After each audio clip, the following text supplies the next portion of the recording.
알바니아는 GDP 순위 194개 국가 중에서 120이고요.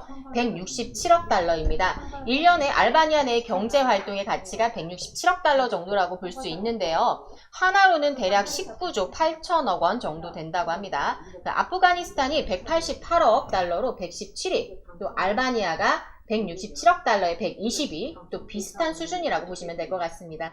네, 여러분들에게 더욱 와닿을 수 있게 1인당 GDP를 설명을 해드리면 알바니아의 1인당 GDP가 194개국 나라 중에서 99위, 약 6천 달러로 하나 약 700만 원 정도입니다. 알바니아 국민 한 명이 1년에 700만 원 정도 번다고 생각하시면 될 것 같습니다. 네네.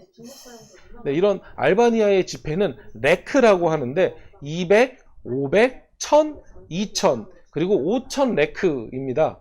저희가 이걸 달러를 기준으로 봤을 때 가장 작은 200레크가 약 2달러 정도로 2,400원 정도고, 가장 큰 5000레크라고 해봐야 한 46달러로 55,000원 정도 되겠네요. 네, 우리나라도 제일 큰 지폐가 5만 원권이기 때문에 이거 감안하면 우리나라랑 금액이 굉장히 비슷한 거네요. 네, 그렇게 보면은 되게 비슷한 게 맞습니다. 자, 이제 레크에 대해서 조금 더 자세히 들여다볼까요? 네, 500레크 앞면에 이스마일 케말리라는 사람이 그려져 있는데요. 이 사람은 알바니아의 문자를 표준화한 언어학자라고 합니다.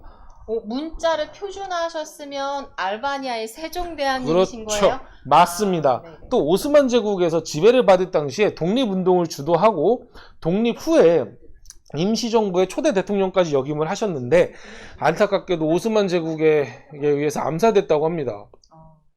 이러한 업적으로 케말리는 알바니아 사람들에게 큰 의미를 가진 인물인 것만은 확실한데요. 그래서 지폐에 그려져 있는 거겠죠?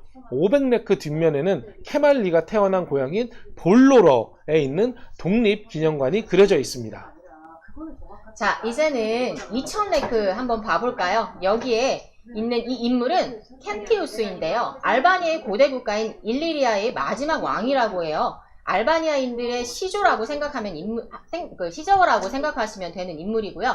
우리나라로 따져보면 단군 할아버지쯤 되는 것 같네요. 네, 뒷면에는 켄티우스 왕이 처음으로 사용했다는 약초, 켄티아나 꽃, 한국에서는 이거 용담이라고 하죠. 이 켄티아나 꽃과 알바니아 고대 문화를 상징하는 부트린트 원형 극장 유적이 2000레크에 그려져 있습니다. 이렇게 2000레크를 살펴보니 알바니아인들의 민족 정체성을 다시 한번 되새기려는 의도를 지폐에 담으려고 했던 것은 아닐까 하고 조심스럽게 추측해 볼 수 있겠네요. 네, 맞습니다. 아까 알바니아가 유럽에 속해 있다고 말씀드렸었죠. 현재 유럽은 제일 평화로운 대륙이라고는 하지만 몇 세기 전까지만 해도 영토 분쟁 때문에 너무 전쟁이 끊이질 않았던 대륙이잖아요. 네네. 이러한 역사적 배경을 알바니아가 5000레크에서도 확인할 수 있는데요. 이 인물은 스칸데르베그를 지배를 받았던 오스만 제국에 저항을 했고, 여러 나라와 동맹을 맺어서 알바니아 북부 지역을 통일한 민족의 영웅이기도 합니다. 이 뒷면에는 이 스칸데르베그의 네. 동상과 그의 오스만 제국의 공격을 무려 3번이나 막아냈던 크루여 성, 그러니까 크루여 캐슬이 그려져 있는데요. 이 성은 알바니아의 민족 정신을 상징하는 성입니다. 우리나라의 안시성과 좀 비슷한 느낌인 것 같습니다. 안시성도 당나라의 공격을 3개월간 막았는데 이 두 개 성 모두 대단한 것 같습니다. 네, 정말 그러네요. 그리고 이 스칸데르베그라는 영웅이 얼마나 알바니아인들에게 상징적인 인물인지 한 번 더 확인할 수 있는 것이 바로 국기예요. 국기에 새겨진 쌍독수리는 스칸데르베그의 가문인 그 가스트리오티 가문의 문장에서 유래된 것이라고 하는데요. 이게 자기 가문의 문장이 지폐에 나온다. 이거 엄청 자랑스럽겠는데요. 예, 맞습니다. 자, 그러면 다음으로 알바니아의 지폐에는 어떤 위조 방지 기술이 들어갔는지 한번 볼까요?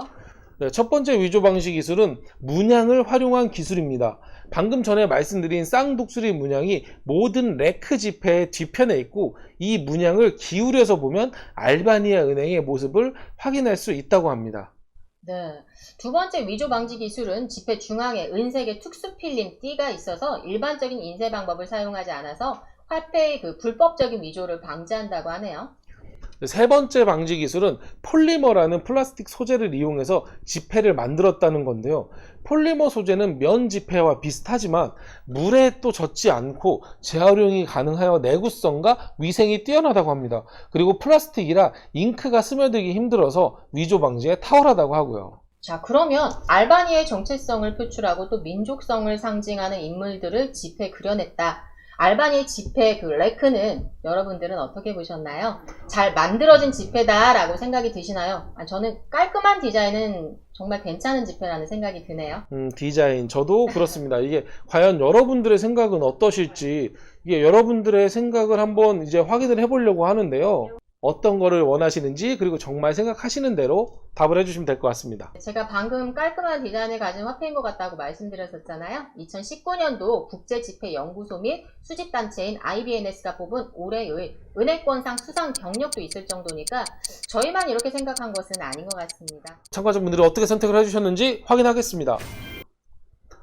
네, 이번에는 아까 아프가니보다 조금 더 긍정적인 것 같습니다. 지금 아주 잘 만들었다가 57%고 잘 만들었다가 28%니까 지금 이것만으로도 거의 80%를 넘어가는 것 같아요. 네, 아무래도 이게 수상 경력도 있을 만큼의 깔끔한 디자인이기 때문에 그런 것 같습니다. 잘 만들어진 화폐라고 다들 생각들을 하셨네요.